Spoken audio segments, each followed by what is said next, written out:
Kelompok pertama. Yang pertama adalah ada prinsip seperti ini. Dalam kebenaran ada setitik kesalahan, dan dalam kesalahan ada setitik kebenaran. Ini yang saya jelaskan tadi di gambar kolom yang putih yang ada titik hitam, di kolom yang hitam ada titik putih. Kebenaran-kebenaran yang kita yakini, wong kita itu manusia, pastinya juga tidak sempurna. Kesalahan-kesalahan yang kita lakukan ya tidak gelap total, masih ada sedikit-sedikit, mungkin kita tidak sadar titik kebenaran. Teman-teman mungkin masih ingat cerita, misalnya begini untuk menerjemahkan prinsip ini. Masih ingat cerita tentang seorang,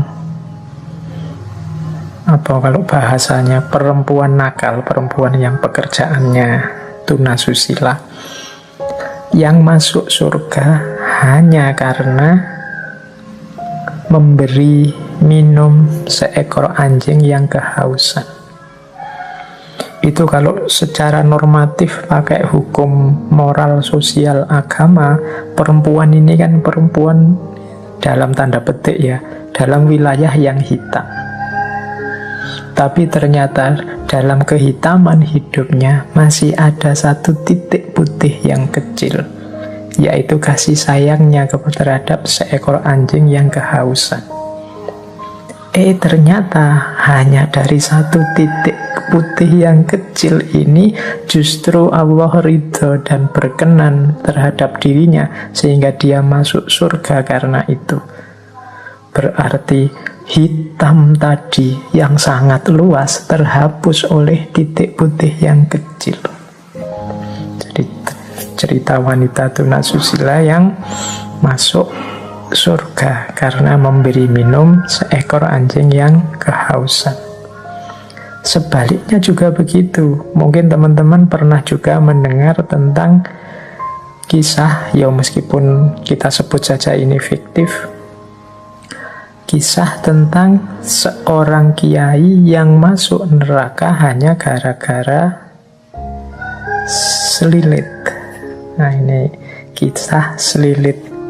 Selilit itu mungkin bagi yang tidak Jawa ya, selilit itu tusuk gigi, kayu yang sangat kecil yang kita pakai untuk nyongkel sisa makanan dari gigi kita.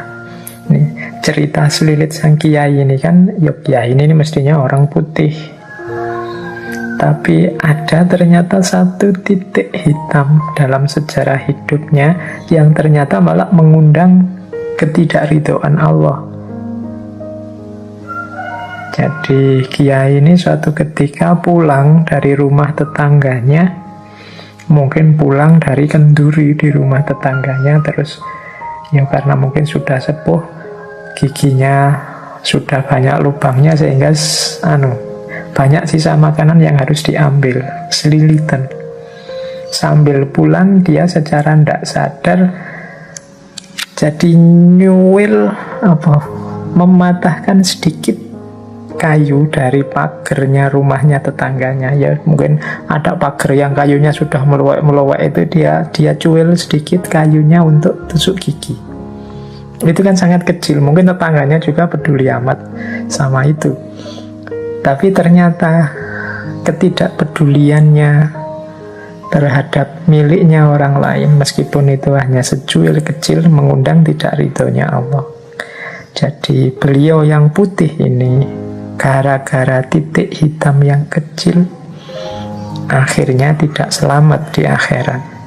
Tapi dia perempuan yang melakukan aneka warna dosa sehingga hidupnya hitam hanya karena titik kecil putih ketika memberi minum seekor anjing yang kehausan, mengundang ridhonya Allah dan keselamatannya di akhirat. Maka ada prinsip dalam kebenaran, kadang ada setitik kesalahan yang menghancurkan kalau tidak hati-hati dalam kesalahan. Jangan putus asa, pasti masih ada titik-titik kebenaran. Itu prinsip pertama. Baik, melanjutkan prinsip yin yang dan wu wei tadi. Yang kedua, kebaikan yang berlebih akan berbuah keburukan. Ini kalau teman-teman memperhatikan, hari ini kan banyak wacana-wacana untuk kita hidup secara moderat, seimbang. Dengan prinsip ini sebenarnya bahkan kebaikan pun harus kita jalankan secara seimbang, tidak berlebihan. Jadi baik, makan itu baik, tapi makan yang berlebihan jadi buruk. Sedekah itu baik, tapi sedekah yang berlebihan sampai tidak memperhatikan kebutuhannya sendiri, itu buruk. Jadi bahasanya Al-Quran, wala tusrifu, jangan berlebihan. Sholat itu baik, tapi sholat terus-terusan itu buruk. Ada cerita Rasulullah itu satu ketika kedatangan beberapa tamu, para sahabat. Saat itu Rasulullah tidak di rumah. Jadi tamu ini ditemui oleh istri beliau. Sambil menunggu Rasulullah, istri beliau ini cerita tentang bagaimana Rasulullah itu seriusnya beragama. Kalau malam juga sholat, sering puasa, dan lain sebagainya. Nah, para tamu ini merasa, wah, Rasulullah aja yang dijamin masuk surga, dijamin diampuni Allah, ibadahnya seserius itu.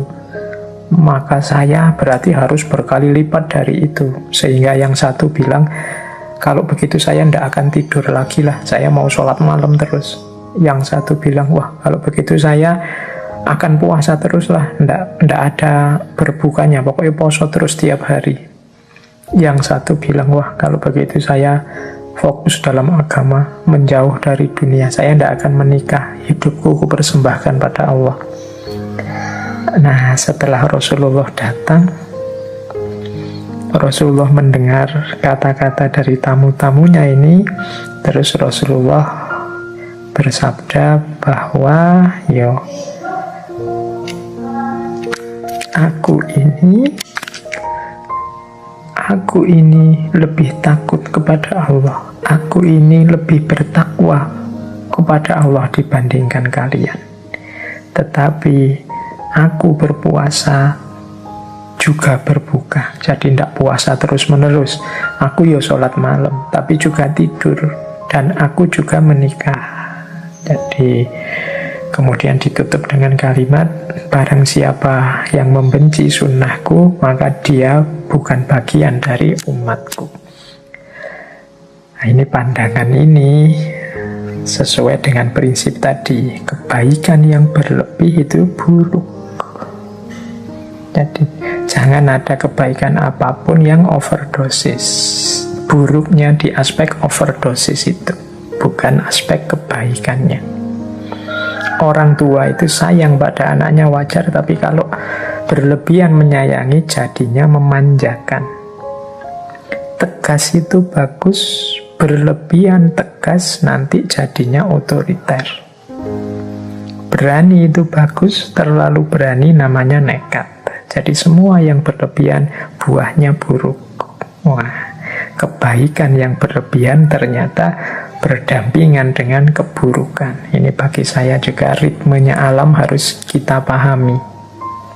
Berarti apa-apa itu kita jalankan secara pas dan alamiah. Ini prinsip kedua dalam hidup yang menurut saya juga penerjemahan dari prinsip yin yang. Prinsip ketiga, semakin banyak orang memberi, justru dia akan semakin banyak menerima. Kalau ini ilustrasinya mudahnya, mungkin teman-teman sering mendengarkan para ustadz, para kiai yang menceramahkan tentang justru orang-orang dermawan yang sering berbagi, bersedekah itu biasanya malah terus rezekinya tambah lancar, hidupnya tambah makmur. Dari mana? Kesediaannya berbagi. Logikanya sederhana. Ketika kita mau berbagi dengan orang lain, berarti kita berposisi sebagai jalannya rizki bagi orang lain. Semakin kita membuka diri untuk jadi jalannya rizki bagi orang lain, semakin Allah akan menitipkan rizki-rizkinya orang lain itu lewat kita. Semakin Allah percaya pada kita, ya tambah lewat kita terus, ya akhirnya ya kita kelewatan lebih banyak, biasanya terus tambah makmur. Jadi anggap saja kita ini talang yang kelewatan air terus itu kan selalu basah. Jadi semakin kita membuka diri sebagai jalannya rizki pada orang lain, ya insya Allah kita akan semakin banyak menerima. Allah semakin percaya kita sebagai wakilnya untuk membagi rizki pada yang lain. Itu logika sederhananya itu kalau tentang harta. Kalau tentang ilmu, ya mudahnya kita contoh ngaji ini ya. Saya di beberapa kesempatan menyampaikan, mungkin teman-teman merasa mendengarkan ngaji ini dapat wawasan-wawasan baru. Kalau teman-teman jeli, yang paling beruntung dengan wawasan-wawasan baru dari ngaji ini itu saya. Jadi kalau saya tiap Rebu itu kan ngaji, berarti harus nyari-nyari bahan, membaca sana-sini. Lu wawasanku tambah terus. Jadi yang jaminan wawasannya tambah itu justru saya. Makanya terima kasih pada teman-teman yang masih bersedia mendengarkan ngaji ini. Berarti membantu saya untuk tetap semangat nambah wawasan. Teman-teman menganggap, wah Pak Faiz ini ikhlas ya berbagi ilmu. Kebalik, saya terima kasih kalian masih mau saya bagi. Memposisikan saya kayak talang tadi, kelewatan ilmu, akhirnya ya ilmunya mampir di saya malah jadi banyak dapatnya. Jadi semakin kita banyak memberi, justru kita akan banyak menerima. Memberi dan menerima ini kan pasangan yin dan yang. Dan dia saling mempengaruhi. Siapa banyak memberi, dia akan banyak menerima. Ya ndak cuma ilmu, ndak cuma harta, apapun itu. Meskipun sekedar kata-kata yang baik. Orang yang tawadu, menghargai orang lain, insya Allah dia justru akan mendapatkan penghormatan, penghargaan yang lebih banyak dari itu. Ini termasuk natural law, hukum alam tadi. Baik, jadi ini prinsip yang ketiga. Prinsip yang keempat. Kalau ini saya tidak menjelaskan panjang lebar ya, teman-teman sudah banyak dapat wawasan tentang ini, apalagi di tema-tema bencana. Jadi di balik musibah ada karunia. Musibah itu sesuatu yang kita menangkapnya sebagai negatif, sementara karunia, anugerah dari Allah itu kan sesuatu yang kita tunggu-tunggu, kita posisikan sebagai positif. Ternyata dua hal ini seperti keping mata uang, yin dan yang tadi. Di balik musibah ada karunia. Ya wis, teman-teman sendiri yang bisa membaca ya, hikmah-hikmah apa dari musibah dan karunia. Mungkin kita pernah ngalami drop dalam hidup, tapi justru drop itu jadi titik balik kita bisa bangkit lagi secara luar biasa. Teman-teman bolehlah membaca kisah-kisah para CEO besar, kisah-kisah orang besar. Itu pasti ada momen-momen beliau jatuh sejatuh-jatuhnya, tapi justru momen itu jadi awal kebangkitan setinggi-tingginya. Di balik musibah ada karunia-karunia. Mungkin ada teman-teman yang kuliahnya sampai drop out, tapi justru karena drop out itu dia akhirnya hidup dengan tidak mengandalkan ijazah dan gelar, dan ternyata dia lebih sukses dari itu. Nah, itu juga ada, dan lain sebagainya. Jadi contoh-contoh bahwa musibah ternyata di balik itu ada karunia. yang luar biasa, seolah-olah bertentangan, tapi kehadirannya beriringan. Ada juga prinsip pujian membuat terlena, celaan membuat waspada. Pujian ini positif, celaan itu negatif. Tapi kadang-kadang justru kebalikannya. Yang positif membuahkan hal negatif, yang negatif membuahkan hal yang positif. Jadi kadang-kadang orang itu begitu banyak dipuji, dia terlena. Padahal dia dapat yang positif, malah buahnya negatif. Tapi ada orang yang sebaliknya. Ketika dicela banyak orang, dia terus introspeksi, waspada, jadi semakin baik. Jadi mengalami yang negatif membuahkan yang positif. Mengalami yang positif tapi malah membuahkan yang negatif. Inilah lekak-lekuknya hidup. Maka teman-teman harus selalu waspada, selalu hati-hati. Karena hidup ini punya yin yang-nya sendiri. Kalau sering dipuji orang, pujian itu tidak menambah apapun pada kualitas kita, tapi sangat mungkin justru membuat kita terlena dan tergelincir.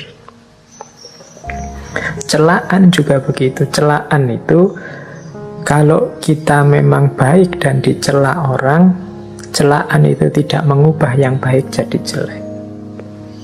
Dan kalau kita jelek dan dicela orang juga, ya yang jelek tetap jelek, tidak jadi baik karena dicela. Jadi ini komentar orang dari luar. Celaan itu kita posisikan negatif, pujian kita posisikan positif. Padahal kadang-kadang justru dengan celaan itu kita jadi terpacu untuk semakin baik. Sementara ketika dipuji orang, kita merasa sudah besar, sudah baik, sudah tinggi, sudah penting. Akhirnya kita terlena. Nah, hari ini kan peradabannya peradaban pujian dan celaan lewat komen-komen di medsos. Kita harus selalu waspada. Kita misalnya posting apa yang kelihatannya positif, bagus, terus yang like banyak, yang komen positif banyak, terus kita seneng, terus kita bangga, kita merasa sudah besar, kita merasa sudah tinggi. Akhirnya justru kita mandek, wong merasa sudah besar, akhirnya justru kita tergelincir. Sebaliknya kadang kita dikomentari jelek, kadang kita tidak dianggap, membuat kita terpacu untuk berkarya terus, lebih baik terus, dan sebagainya. Maka penting kita hati-hati, karena hidup ini ada yin ada yang, ada pasangan-pasangan positif dan negatif. Yang positif pujian, ternyata ada pasangan sebaliknya, keterlenaan, ketidakwaspadaan. Yang negatif celaan, ternyata ada pasangan sebaliknya, keterpacuan, semangat untuk lebih baik. Nah, terus ini ada quote selanjutnya dari paket wisdom yang pertama. Orang yang paling engkau cintai adalah yang juga mungkin memberikan sakit yang paling dalam kepadamu. Cinta itu kan sesuatu yang positif, kita gandengkan dengan kebahagiaan, kenikmatan hidup. Lawannya cinta itu seringkali sakit hati atau patah hati. Ternyata dalam ritme hidup kita di dunia ini, justru orang yang paling kita cintai adalah orang yang punya potensi untuk memberikan sakit yang paling besar dalam hidup kita. Nah, ini sudah natural. Kalau kita cinta pada seseorang, kemudian dia membohongi kita, maka kebencian kita, kekecewaan kita berlipat dibandingkan kalau dibohongi orang yang tidak kita kenal atau orang yang kita anggap biasa-biasa saja. Jadi orang yang kita cintai itu sebenarnya orang yang membawa bibit sakit yang paling besar dibandingkan Orang yang tidak kita cintai, orang yang kita anggap biasa-biasa saja. Jadi ini terus berarti kita jangan mencintai, Pak. Ya bukan begitu, tetap saja mencintai, tapi sambil engkau ingat hukum alami, hukum kodrat di dunia ini, bahwa yang selalu jejer dengan yin. Jadi cinta dan patah hati, cinta dan sakit hati itu satu paket. Kalau orang yang mencintaimu, menyakitimu, itu kan rasa sakitmu jauh lebih dalam dibandingkan orang yang tidak kamu cintai, apalagi orang yang kamu benci. Kalau ada orang yang kamu benci terus mencacimu, menjelek-jelekkanmu, engkau kan biasa saja. Mungkin engkau bilang, alah peduli amat, biar aja, dia memang begitu, karena memang engkau sudah benci. Tapi kalau orang yang engkau cintai melakukan hal yang menyakitimu, kalian kan tidak bisa bilang biasa saja, tidak. Karena engkau cintai, maka sakitmu lebih dalam. Inilah yin yang. Makanya tadi siap-siaplah menghadapi yin dan yang, pasangan-pasangan dalam hidup. Kalau kita ngerti rumusnya, mungkin sakitnya tidak sedalam itu. Oh iya sih, mengapa ya kok rasa sakitnya sedalam ini? Nah, jawabannya berarti mungkin karena memang aku benar-benar mencintainya. Cintaku memang sudah sangat dalam. Harusnya kalau teman-teman ingin ngukur sejauh mana cintanya seseorang padamu, itu ya bisa dilihat dari sejauh mana dia sakit, dia kecewa, dia patah kalau sudah tidak sama kamu lagi. Karena logika yin yang-nya itu, orang yang paling engkau cintai adalah juga orang yang mungkin memberikan rasa sakit yang paling sakit dalam dirimu. Oke, semoga nanti ada waktu ya kita membahas patah hati, atau mungkin bulan depan saja ya kita membahas filsafat cinta, tapi dari sudut yang berbeda. Bukan indah-indahnya, tapi aspek kepatah hatiannya.